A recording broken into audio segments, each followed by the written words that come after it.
Yüreğim dərddə və möhlətdə, qalıb öz yarına həsrətdə. Yüzünün nuruna həsrətkən, məni qoydun yenə zülmətdə.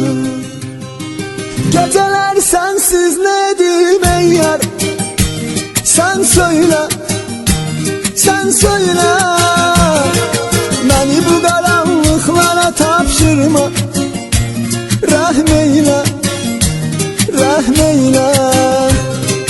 Yok bu kadar darda dözüm bende, öldüm ben, öldüm ben. Hiç yok imiş zerre vefa sende, bildim ben, bildim ben.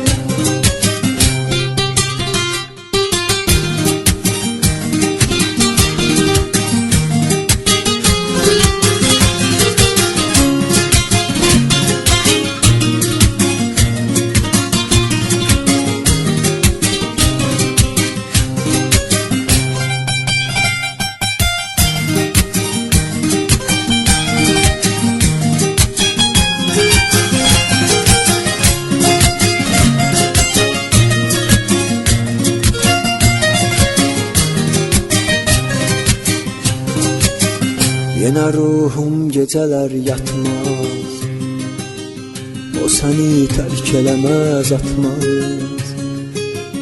Keçirəm hər dəfə yanından, çox uzaqsan sənə əl çatmaz. Sən mənə göylər kimi lazımsan, lazımsan, lazımsan. Ax mənim əl çatmayan arzumsan, arzumsan, arzumsan. Yok bu kadar darda dözüm bende, öldüm ben, öldüm ben. Hiç yok imiş zerre vefa sende, bildim ben, bildim ben.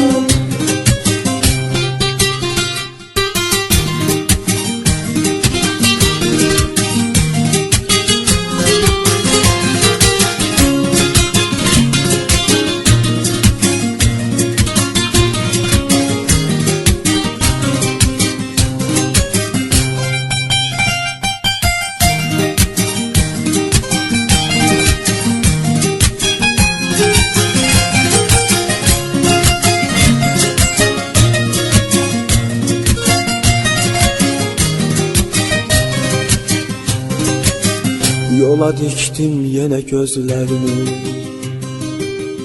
yenə bir gün gələcəksən sən. Oxu məktubdakı sözlərimi, nədir dərdim biləcəksən sən.